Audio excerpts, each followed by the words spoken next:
Hello दोस्तों, VCC academy में आपका स्वागत है। लास्ट क्लास तक हम राजस्थान की उत्पत्ति और विस्तार को समझ चुके थे। आज हम नया जो टॉपिक है भौतिक प्रदेश, तो राजस्थान के भौतिक प्रदेशों के बारे में आज हम बात करेंगे कि राजस्थान को कितने भौतिक प्रदेशों में बांटा गया है, किस प्रकार से क्वेश्चन यहाँ से बनते हैं, उन सब की बात हम इस वीडियो के माध्यम से करेंगे। वीडियो को आप लास्ट तक देखें। ये जो क्लास रहेगी आपके लिए राजस्थान की हर प्रकार की जो एग्ज़ाम आप देते हो, जैसे आरएएस, एसआई, एलडीसी, पटवार, ग्राम सेवक, हाई कोर्ट वगैरह जो भी है, किसी की भी अगर एग्ज़ाम देते हो आप और जहाँ राजस्थान जीके पूछी जाती है तो राजस्थान जीके आनी है तो उसमें राजस्थान ज्योग्राफी भी आएगी। तो उन सभी एग्ज़ामों के लिए ये जो क्लासें आपके लिए जो डाली जा रही हैं, आप भी जानते हो, आपने देखी भी होंगी, इम्पोर्टेंट क्लासें हैं। रेगुलर आप इनको देखें, प्रॉपर नोट्स बनाएं। थोड़ी आवाज़ में थोड़ी दिक्कत आ सकती है आपको, क्योंकि ऐसे ही जुकाम से हो रखी है, तो इस वजह से। तो आज हम बात करते हैं राजस्थान के भौतिक प्रदेश। अब यदि हम राजस्थान के भौतिक प्रदेशों की बात करें तो राजस्थान को उच्चावच और जलवायु के आधार पर हम 4 भागों में बांटते हैं। उच्चावच और जलवायु। उच्चावच का मतलब होता है कि राजस्थान में अलग अलग भौतिक प्रदेश, जैसे या फिर अपन देखते हैं पर्वत, पठार, मैदान और मरुस्थल, ये होते हैं उच्चावच के आधार पर। तो अपन यहाँ पर अगर बात करें कि उच्चावच व जलवायु के आधार पर, उच्चावच व जलवायु के आधार पर राजस्थान का वर्गीकरण।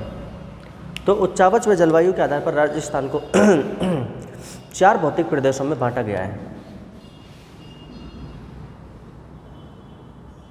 4 भौतिक प्रदेशों में बांटा गया है। कितने भौतिक प्रदेशों में बांटा गया है? 4 भौतिक प्रदेशों में बांटा गया है। जैसे अपन बात करें, देखो कहीं इस तरीके से क्या है, पर्वत है, कहीं पर क्या है, सपाट, इस तरीके से अपन कह सकते हैं सपाट जो होता है वो होता है पठार। पठार से थोड़ा सा नीचे अपन बात करें तो मैदान, और मैदान का ही एक अगला विस्तार आ जाता है जिसे अपन किस नाम से जानते हैं, मरुस्थल के नाम से। तो ये जो है ये है पर्वत, ये है पठार, मैदान और मरुस्थल। किसके आधार पर है? उच्चावच के आधार पर। अगर आपसे बात करें कि राजस्थान में ऐसा कौन सा पर्वत है तो अरावली। पठार की बात करें तो हाड़ौती। मैदान की बात करें पूर्वी मैदान। और मरुस्थल तो आप जानते हो, मरुस्थल मतलब महान मरुस्थल की यहाँ पर बात की जाती है। अब हम बात करते हैं कि राजस्थान के भौतिक प्रदेश, कि राजस्थान के कितने भौतिक प्रदेश हैं, हम उनको किन किन आधारों पर बांटते हैं। तो मैं एक मैप बना रहा हूँ आपको इधर से, आप उसको देखना और इसी के आधार पर हम इसको बांटेंगे।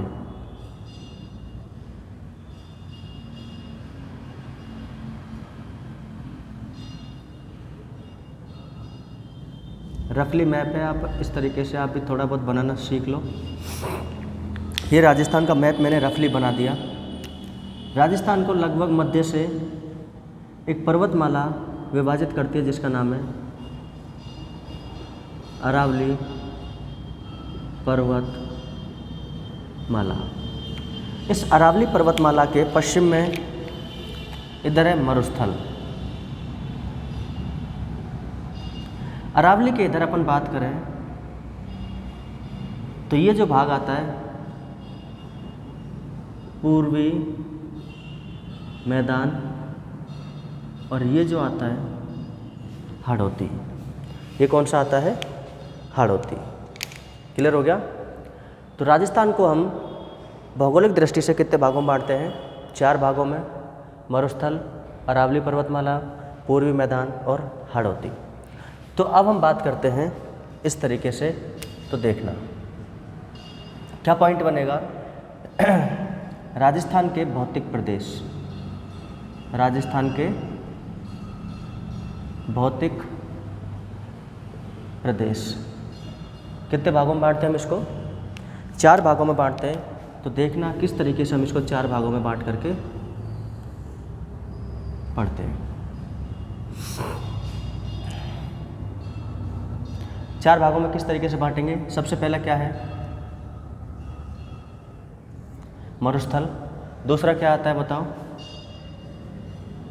अरावली। तीसरा क्या आता है? पूर्वी मैदान। और अगला आता है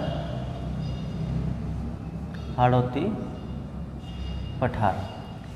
देखो यहाँ से हम इनकी बेसिक जानकारी, सारी की सारी बेसिक जानकारी लेंगे। और यदि आप कोई छोटे लेवल की अगर आप तैयारी कर रहे हो, जैसे BSTC BEd वगैरह की अगर आप तैयारी कर रहे हो, तो आप याद रखना कि आपका क्वेश्चन जो मैं अभी ये सारणी बनाऊंगा, इसी सारणी में से आपका क्वेश्चन एग्ज़ाम में मिल जाएगा। ठीक है। तो यहाँ से छोटे छोटे क्वेश्चन आपके जो हैं क्लियर होंगे, किस तरीके से होते हैं वो आप समझना। यदि हम क्षेत्रफल की बात करते हैं, इन सब के क्षेत्रफल की, किसकी बात करते हैं सबसे पहले? क्षेत्रफल की। तो अगर मरुस्थल के क्षेत्रफल की बात करें तो राजस्थान के कुल क्षेत्रफल का 61.11% भूभाग पर कौन विस्तृत है? मरुस्थल। अरावली की बात करें तो 9% भूभाग पर कौन है? अरावली। पूर्वी मैदान की बात करें 23% भूभाग पर कौन है? पूर्वी मैदान। 61.11, 9%, 23%, और जो बचा हुआ 6.89% पर कौन है? हाड़ौती का पठार। क्षेत्रफल हो गया। अब हम बात करते हैं कि इन क्षेत्रों में जो जनसंख्या है वो जनसंख्या कितनी निवास करती है। तो राजस्थान की 40% जनसंख्या, कितने प्रतिशत जनसंख्या? 40% जनसंख्या कहाँ पर निवास करती है बच्चों? मरुस्थल में।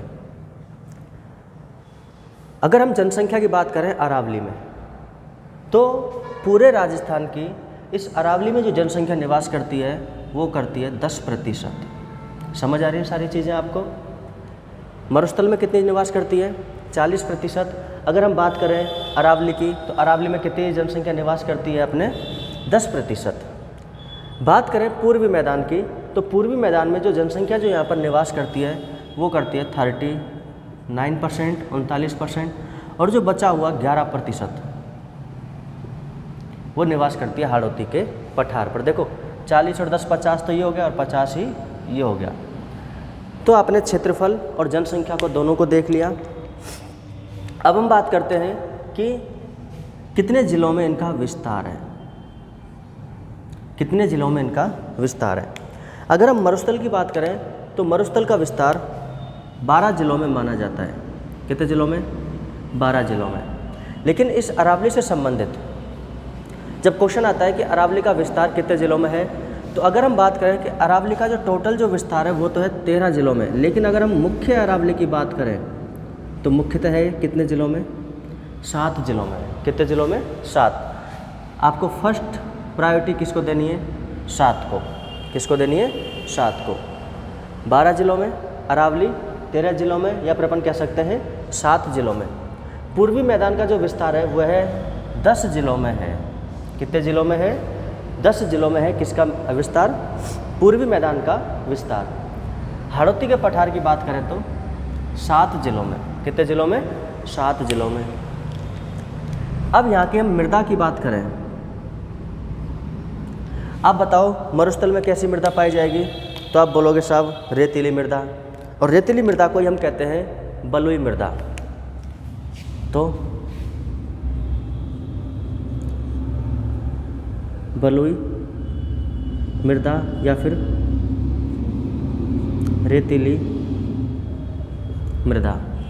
अरावली, अगर आपसे अरावली के लिए बोल दे तो अरावली, अरावली पूरा का पूरा अपन कह सकते हैं कि पर्वतीय भाग है और पर्वत में क्या पाए जाते हैं, वन, तो अपन कह सकते हैं कैसी मृदा,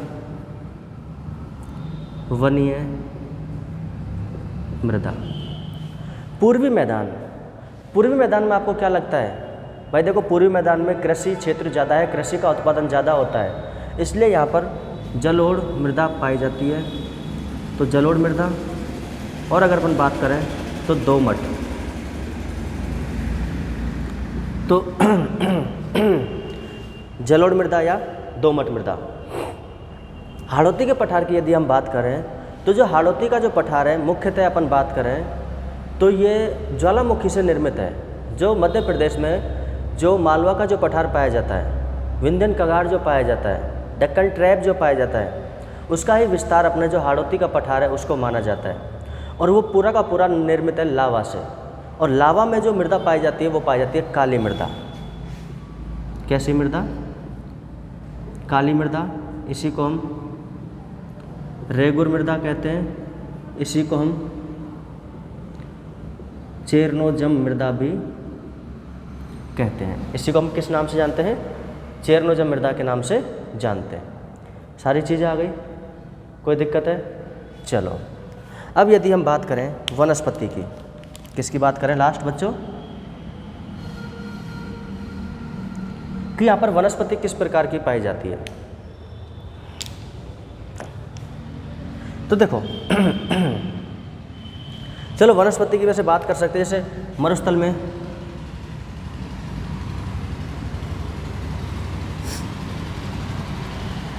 जीरोफाइटा, ठीक है। पूर्वी मैदान में अपन बात कर सकते हैं वनस्पति में मानसूनी या पतझड़ वनस्पति, ठीक है। हाड़ौती के पठार पर क्या है, अत्यधिक बारिश होती है। हाड़ौती के पठार पर अत्यधिक बारिश होती है तो अपन कह सकते हैं सदाबहार।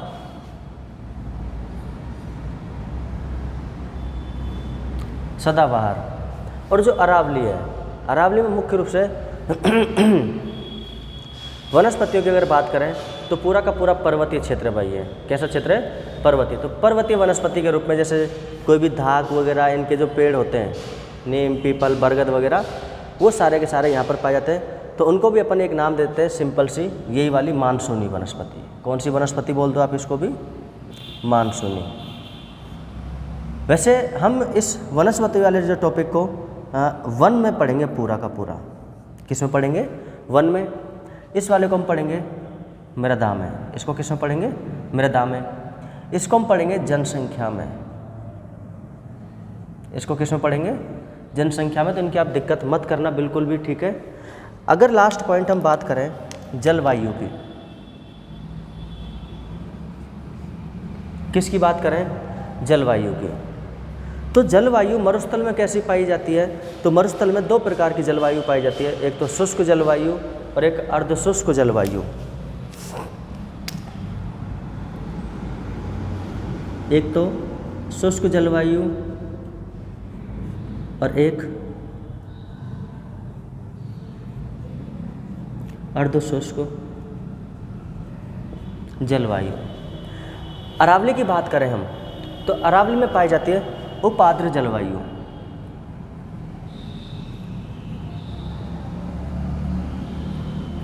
कौन सी जलवायु पाई जाती है, उपाद्र। पूर्वी मैदान की बात करें तो यहाँ पर जलवायु पाई जाती है आर्द्र जलवायु। कैसी जलवायु, आर्द्र जलवायु। और अगर हम हाड़ौती के पठार की बात करें तो अति आर्द्र जलवायु।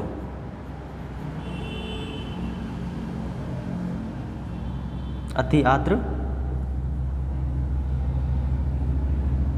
जलवायु। तो बच्चों आपको समझ में आया होगा, ये मैंने एक चार्ट बनाया है, हर एक एग्ज़ाम के लिए इम्पोर्टेंट है।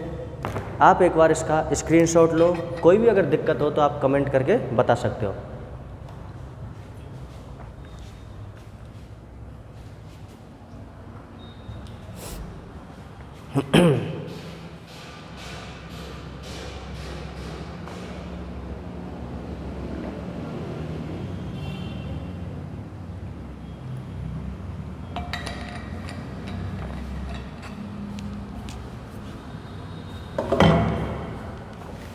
तो यहाँ तक आपने देखा कि मुख्य रूप से अपन इनको कैसे कैसे विभाजित करते हैं, किस तरीके से हम इनको बांटते हैं। ठीक है, तो आपने यहाँ तक देख लिया। अब हम क्रम से बात करते हैं। सबसे पहले उत्तर पश्चिमी मरुस्थल। सबने स्क्रीनशॉट ले लिया होगा।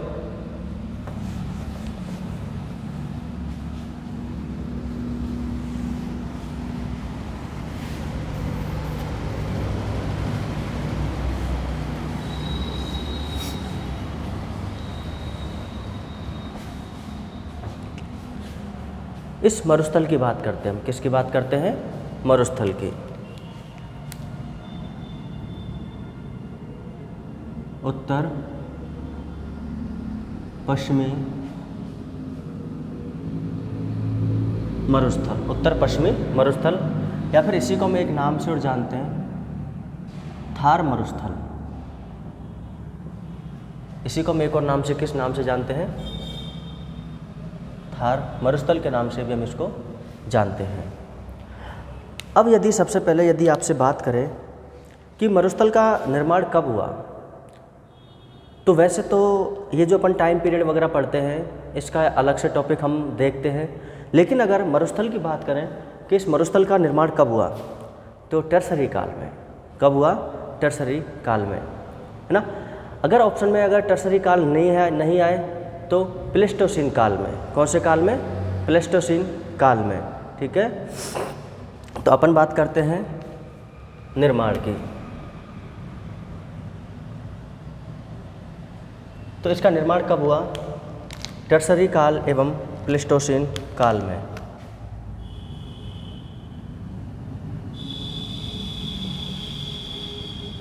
टर्सरी काल एवं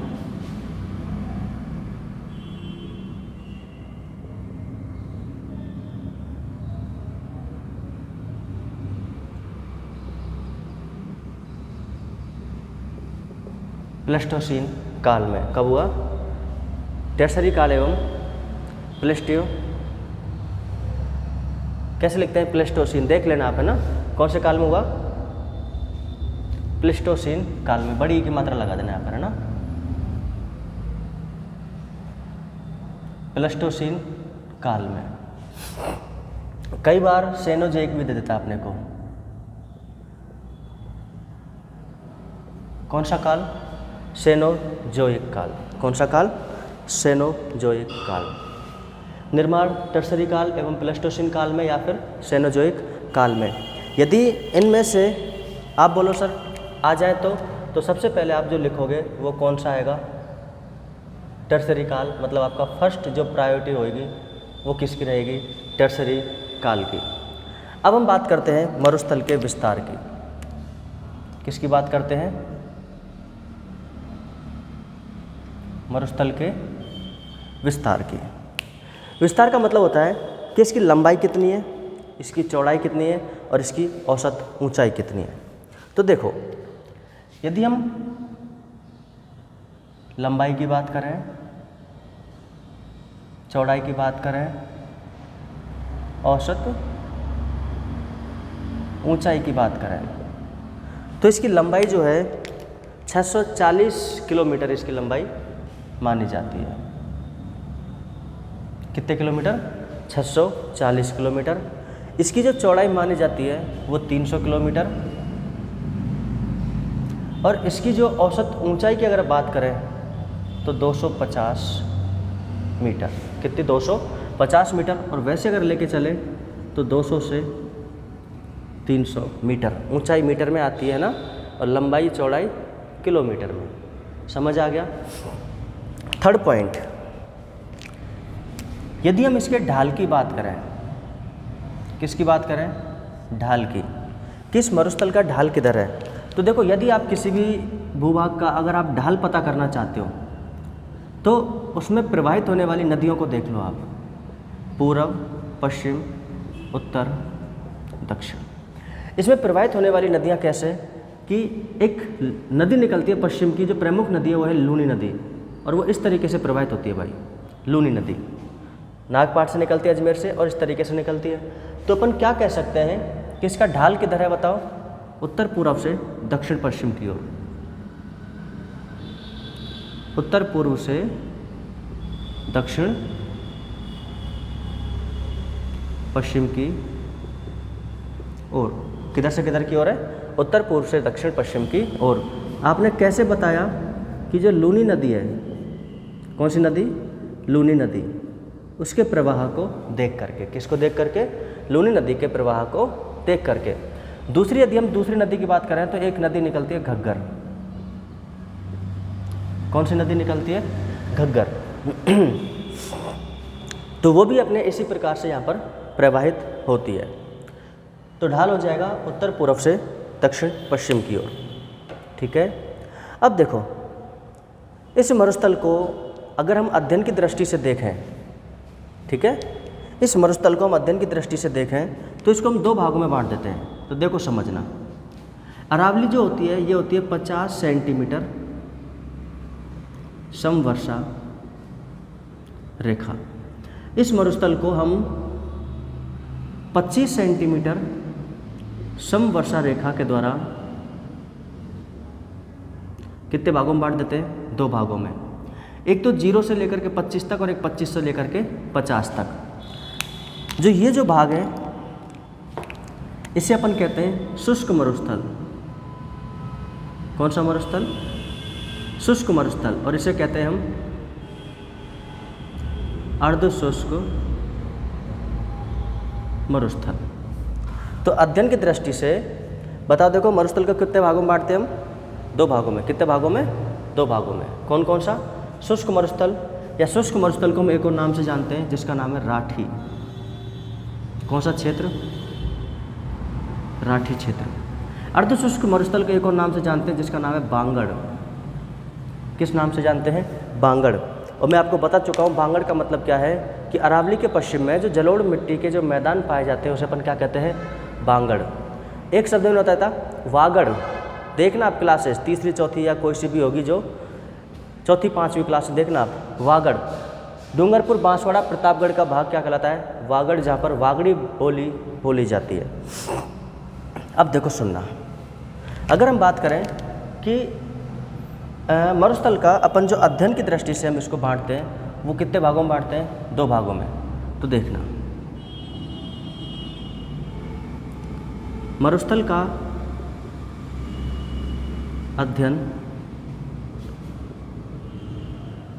कितने भागों में बांट करके पढ़ते हैं? दो भागों में। कैसे? देखना बच्चों, है ना, ध्यान से। एक तो होता है शुष्क मरुस्थल और एक होता है अर्ध शुष्क मरुस्थल। इसे अपन कहते हैं राठी। किस नाम से जानते हैं? राठी प्रदेश के नाम से हम इसको जानते हैं। और इसे हम किस नाम से जानते हैं बच्चों? बांगड़ के नाम से हम इसको जानते हैं। किसके नाम से जानते हैं? बांगड़ के नाम से हम इसको जानते हैं। वापस फिर से देखना बच्चों सारी चीज़ें यहाँ से आप। इस शुष्क मरुस्थल को अगर अपन बांटें कि ये क्या है, तो 0 से लेकर के 25 सेंटीमीटर समवर्षा रेखा वाला क्षेत्र शुष्क मरुस्थल। अर्धशुष्क मरुस्थल की बच्चे बात करते हैं तो 25 से 50 सेंटीमीटर समवर्षा रेखा वाला क्षेत्र। तो बच्चों ध्यान से समझना, सारी चीज़ें आपको क्लियर होती जाएंगी धीरे धीरे। अब देखो, अपन ने मरुस्थल का जब अध्ययन करते हैं तो इसको दो भागों में बांट दिया, शुष्क मरुस्थल और अर्धशुष्क मरुस्थल। 0 से 25 सेंटीमीटर समवर्षा रेखा वाला क्षेत्र क्या हो गया? शुष्क मरुस्थल। और 25 से 50 सेंटीमीटर समवर्षा रेखा वाला क्षेत्र क्या हो जाएगा? अर्धशुष्क मरुस्थल। अब वापस से मैं क्या करता हूँ, इस शुष्क मरुस्थल को वापस से मैं दो भागों में बांट देता हूँ।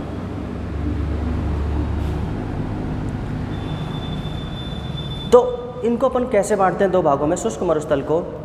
एक तो जहाँ पर बालू का स्तूप नहीं पाए जाते, जिसे अपन कहते हैं बालू का स्तूप मुक्त प्रदेश। किस नाम से जानते हैं? बालू का स्तूप मुक्त प्रदेश। और एक हो जाएगा, एक मुक्त है तो एक युक्त है, तो बालू का स्तूप युक्त प्रदेश। ठीक है, ये पाए जाते हैं 41.5%। कितना पाया जाता है? 41.5, और ये बच गया 58.5% भूभाग पर, 58.5% भूभाग पर। ये जो बालू का स्तूप मुक्त जो प्रदेश है, इसका कारण क्या है कि ये क्यों पाए जाते हैं? यहाँ पर बालू का स्तूप क्यों नहीं पाए जाते? क्योंकि यहाँ पर पाया जाता है पथरीला मरुस्थल। कैसा मरुस्थल पाया जाता है? पथरीला मरुस्थल। तो याद रखना, ये जो पथरीला मरुस्थल होने की वजह से यहाँ पर बालू का स्तूप नहीं पाए जाते। और बच्चों, सबसे इम्पोर्टेंट बात क्या है, इस पथरीले मरुस्थल को हम एक नाम से जानते हैं, वो है हमादा। इम्पोर्टेंट, किस नाम से जानते हैं? हमादा। तो पथरीले मरुस्थल को हम किस नाम से जानते हैं? हमादा के नाम से इसको हम जानते हैं। बालू का स्तूप युक्त प्रदेश। अब बालू का स्तूप का मतलब क्या है, ध्यान से सुनना, कि जब पवन जब बहती है, क्या होती है? पवन जब बहती है तो पवन अपने साथ में मिट्टी लेकर के जाती है। क्या लेकर के जाती है? मिट्टी। और इस मिट्टी का कर देती है निक्षेपण, मतलब जमाव। इस मिट्टी का क्या कर देती है? निक्षेपण, जिससे निर्मित होते हैं बालू का स्तूप। क्या निर्मित होते हैं? बालू का स्तूप। समझ आया? तो ये तो है आपका बालू का स्तूप मुक्त प्रदेश। देखो वापस से समझा रहा हूँ मैं, आप ध्यान देना। ऊपर ही ऊपर मरुस्थल, अपन उत्तर पश्चिमी मरुस्थल को थार का मरुस्थल के नाम से भी जानते हैं। इसका निर्माण हुआ टर्सरी काल में। इसका निर्माण कब हुआ? टर्सरी काल में। इसका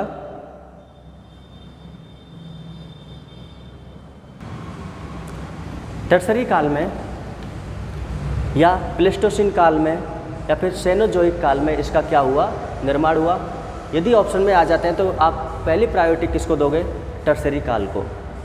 विस्तार, लंबाई 640 किलोमीटर, चौड़ाई 300 किलोमीटर, औसत ऊंचाई लगभग 250 मीटर।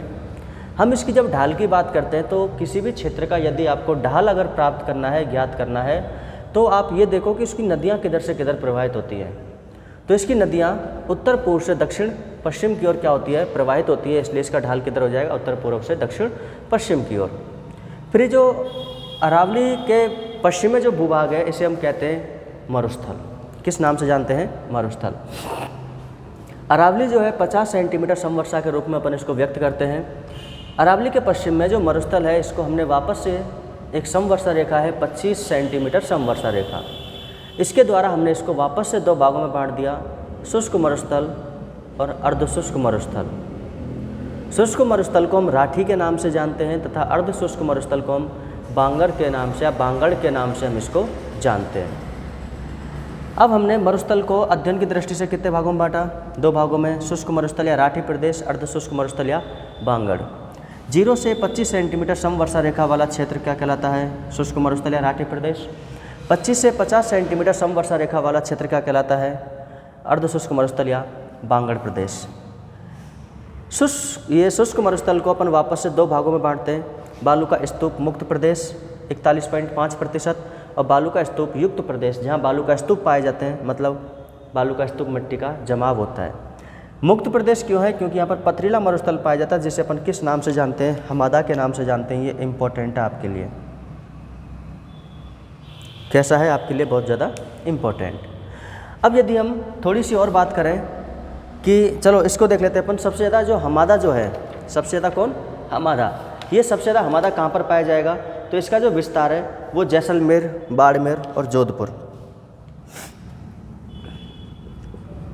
जैसलमेर मैक्सिमम पाया जाता है जैसलमेर में, फिर बाड़मेर और फिर जोधपुर में ये हमादा पाए जाते हैं। मैक्सिमम जैसलमेर में। ठीक है बच्चों, तो एक बार आप इसका स्क्रीनशॉट ले लो, फिर वापस से अपन इसी में और कुछ और लिखने वाले हैं अभी।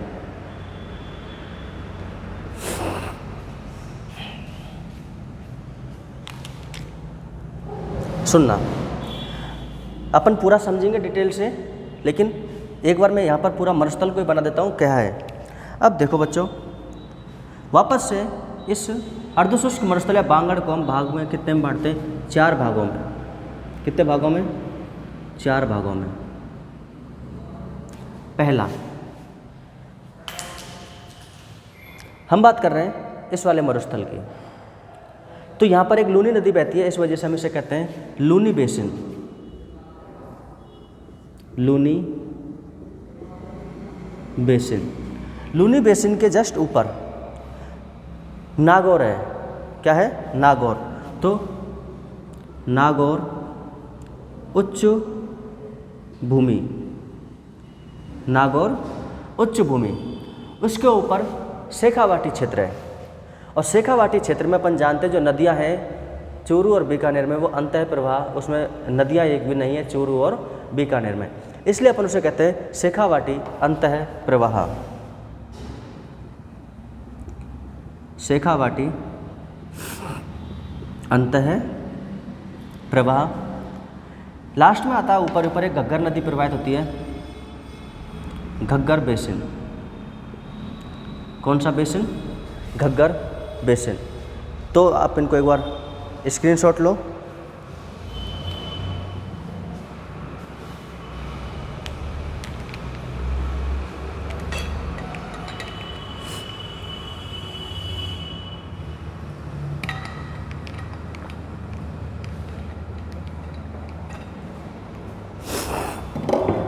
हाँ जी, तो बच्चों देखो,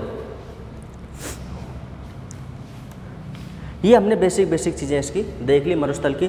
तो देखो ये जो पथरीला जो मरुस्थल है ना, ये तो बस इतना सही है। अब बात करते हैं कि बालू का स्तूप युक्त प्रदेश, और यहाँ पर जो बालू का स्तूप पाए जाते हैं वो कौन कौन से पाए जाते हैं? कौन से? बालू का स्तूप। जब ये बालू का स्तूप हो जाएगा फिर अपन अर्धशुष्क मरुस्थल पर आ जाएंगे। ठीक है, ये तो हो गया इधर वाला। अब बात करते हैं हम किसके? बालू का स्तूप एवं उसके प्रकार।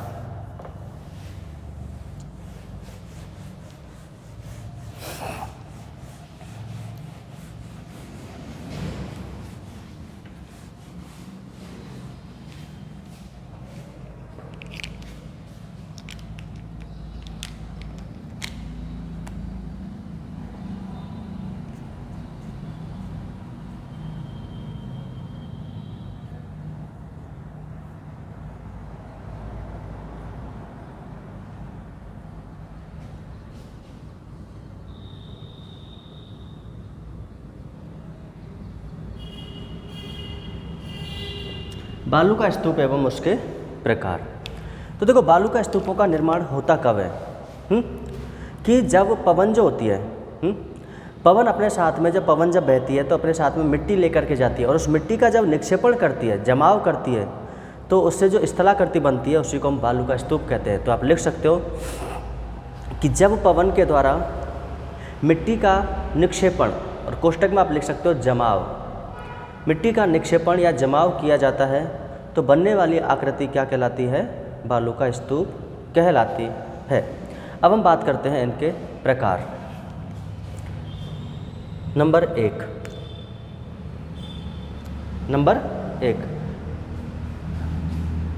कि ऐसा बालू का स्तूप जो पवन की दिशा में बने। किसमें बने? पवन की दिशा में बने।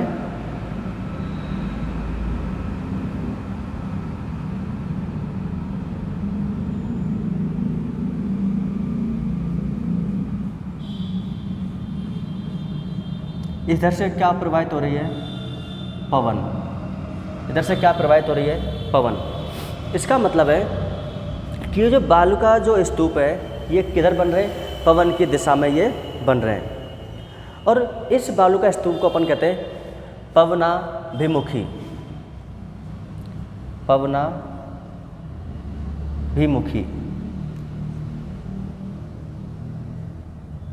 क्योंकि पवन की दिशा में बन रहे हैं। क्या बोलते हैं? पवनाभिमुखी बालू का स्तूप। और इसका जो नाम है, या पर अपन ये कह सकते हैं, ये कैसा दिख रहा है आपको? अर्ध चंद्राकार। किस नाम से? अर्ध चंद्राकार। और ये जो अर्ध चंद्राकार जो बालू का स्तूप आपको दिख रखा है ना, आधे चंदे के जैसा दिख रहा है, इसको हम कहते हैं बरखान। क्या कहते हैं? बरखान। तो पवन की दिशा में अर्धचंद्राकार जो बालू का स्तूप पाए जाते हैं उसे अपन क्या कहते हैं? बरखान। और अगर हम इसकी बात करें कि सर्वाधिक कहाँ पर पाए जाते हैं, मैक्सिमम, तो कौन से भाग में? शेखावाटी में भी, और कहाँ पर? चूरू में। शेखावाटी में भी, कहाँ पर? चूरू में। क्लियर हो गया? चलो दूसरे पॉइंट की हम बात करते हैं। दूसरा बालू का स्तूप। अगर पवन इधर से प्रवाहित हो रही है और इस पवन के समकोण की दिशा में बन रहे हैं बिल्कुल लंबवत, इस तरीके से,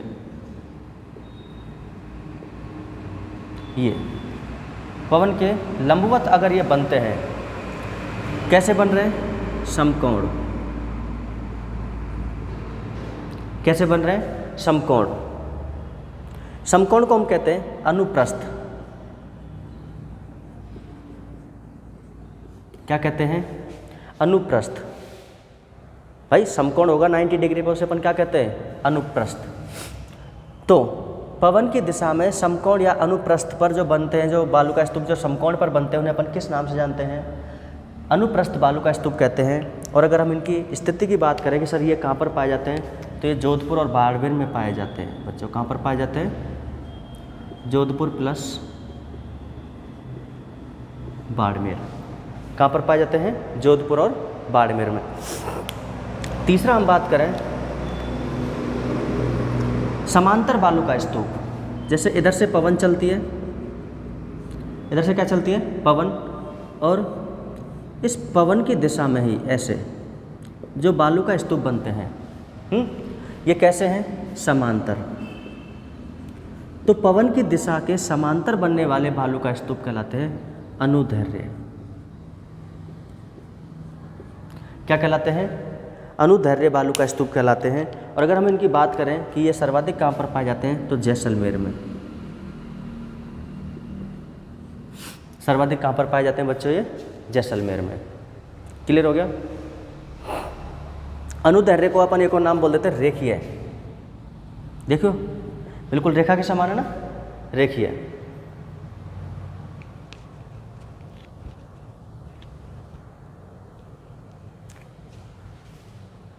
हाँ जी, देख लिया, स्क्रीनशॉट ले लिया होगा। चलो हाँ, जो रेखीय जो बालू का स्तूप होते हैं ना, ये पवनानुवर्ती होते हैं।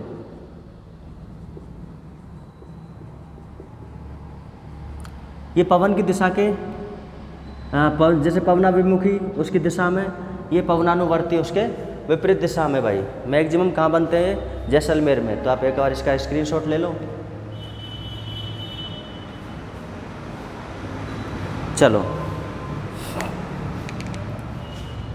चलो मैं यहीं एक और लिखवा देता हूँ अभी आपको, आप फिर एक साथ और ले लेना। तारानुमा बालू का स्तूप। कैसा? तारानुमा बालू का स्तूप। तो देखो तारानुमा जो बालू का स्तूप है, इसका निर्माण मुख्य रूप से जो हमादा जो होता है, मतलब जो पथरीला जो मरुस्थल होता है ना, ठीक है, उसके चारों ओर क्या होती है? मृदा जम जाती है।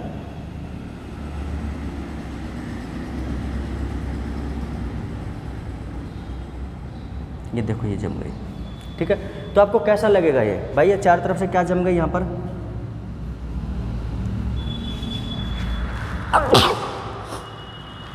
सॉरी भाई लोगों हैं, जुकाम हो रखी है मेरे अभी। इसके चारों ओर क्या जम गई? मृदा जम गई। इसे अपन किस नाम से जानते हैं? स्टार बालू का स्तूप या तारानुमा बालू का स्तूप। और ये जो बनते हैं पवन की दिशा में बनते हैं। तो ये इनका निर्माण वैसे तो पवन की दिशा में होता है, लेकिन पवन की दिशा जब चलती है ना, तो उसमें अत्यधिक परिवर्तन होता है। तो पवन की दिशा में अत्यधिक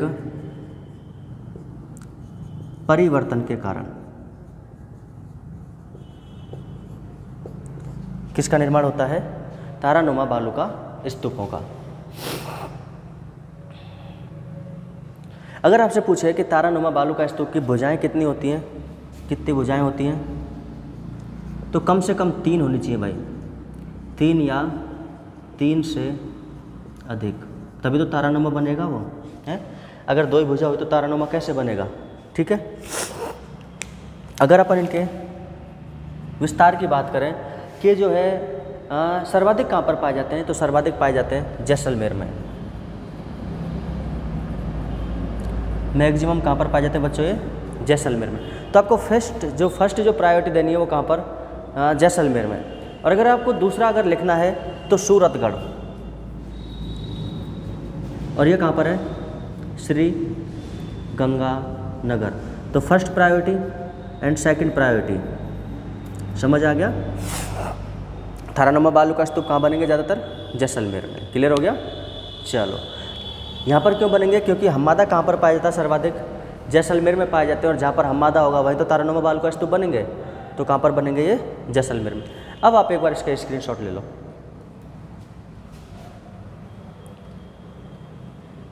वैसे तो 2-3 और रह गए, मैं आपको यही समझा देता हूँ उनको, इधर ही है ना, ये मिटा देता हूँ मैं इधर वाला, फिर आप एक बार फिर से स्क्रीनशॉट ले लेना। बढ़िया सा 4 हो चुके हैं। बात करते हैं 5वें नंबर की। कितने नंबर की? 5वें नंबर की। पैराबोलिक बालू का स्तूप।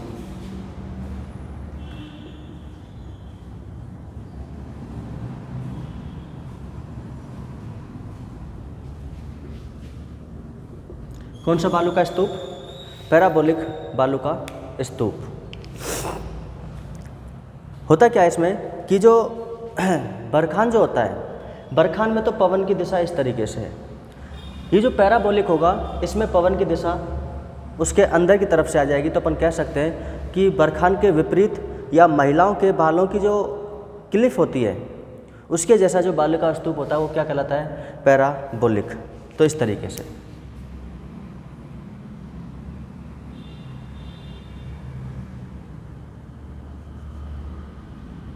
ये वाला, अब इधर से पवन चलेगी इसमें, ये वाला। तो अपन कह सकते हैं इसके बारे में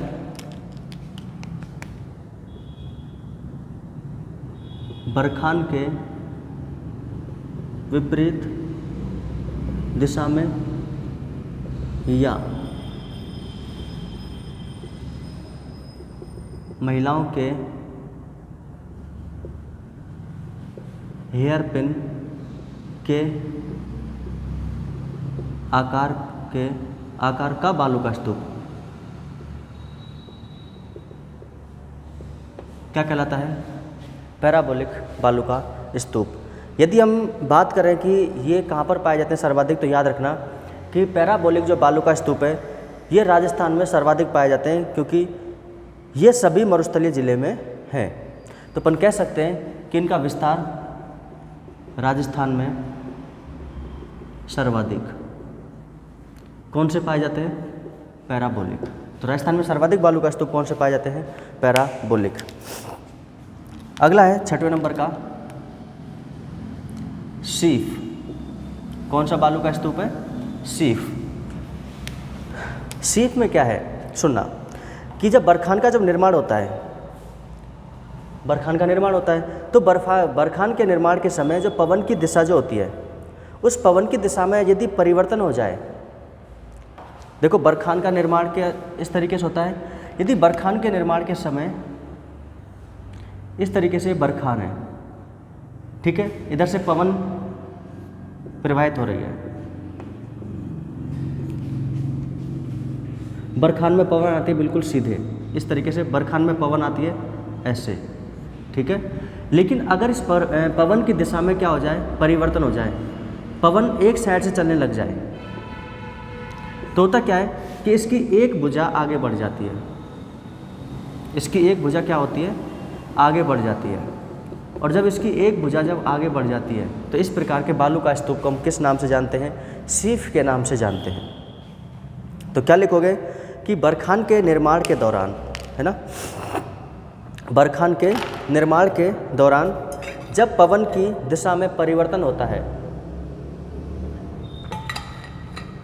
पवन की दिशा में परिवर्तन होता है तो बरखान की एक भुजा आगे की ओर बढ़ जाती है, तो बरखान की एक भुजा आगे की ओर बढ़ जाती है, क्या कहलाती है?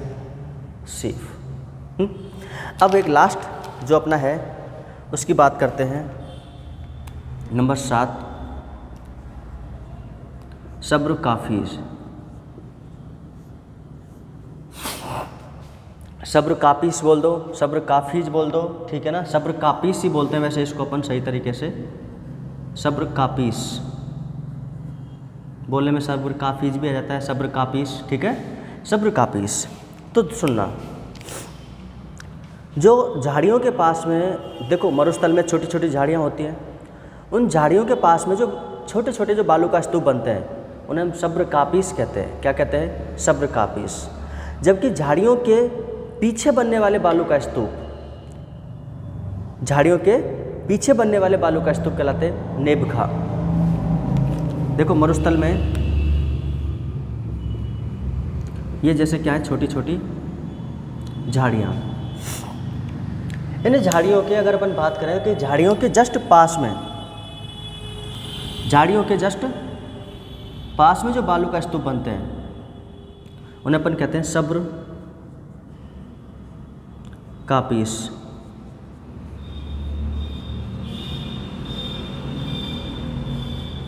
झाड़ियों के पास बनने वाले बालू का स्तूप क्या कहलाते हैं? सब्र काफिज। और झाड़ियों के पीछे बनने वाले बालू का स्तूप, झाड़ियों के पीछे, इन्हें कहते हैं हम नेबखा। किस नाम से जानते हैं? नेबखा।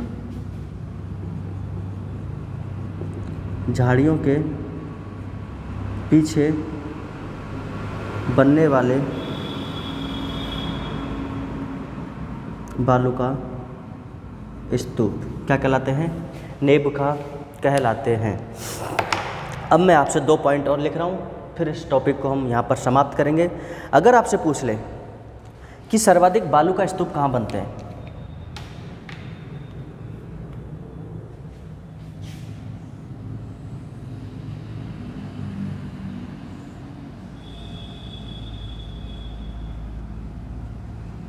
सर्वाधिक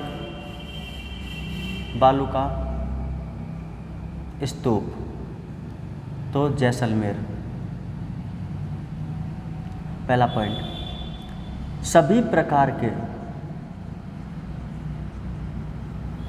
बालू का स्तूप जोधपुर। कि सर्वाधिक बालू का स्तूप तो कहाँ पर बनते हैं? जैसलमेर में। और सभी प्रकार के बालू का स्तूप जोधपुर में। अगर आपसे बरखान के बारे में स्पेशल पॉइंट पूछे, किसके बारे में? बरखान, तो याद रखना जो बरखान जो है यह मरुस्थलीकरण के लिए अपन कह सकते हैं कि ऐसा कौन सा बालू का स्तूप है जो मरुस्थलीकरण में सबसे ज़्यादा योगदान देता है, तो भाई कौन सा है? बरखान।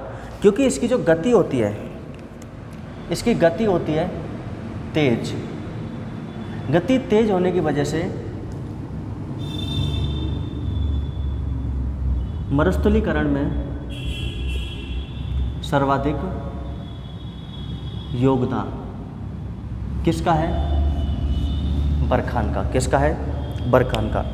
तो भाई लोगों, क्लास आपकी कैसी लगी आपको कमेंट करके ज़रूर बताएं। कोई भी चीज़ यदि समझ में नहीं आई हो तो भी आप कमेंट कर सकते हैं। बाकी चीज़ों को समझाने की कोशिश की है प्रॉपर। आप इसका स्क्रीनशॉट ले लो। इसके बाद में फिर हम नेक्स्ट बात करेंगे अगली वीडियो में, जो आपको अगले दिन मिलेगी, अर्ध शुष्क मरुस्थलीय प्रदेश, जिसको अपन 4 भागों में बांटा था। कितने भागों में? 4 भागों में। ठीक है, तो आज के लिए इतना ही। थैंक यू, धन्यवाद। जय हिंद, जय भारत।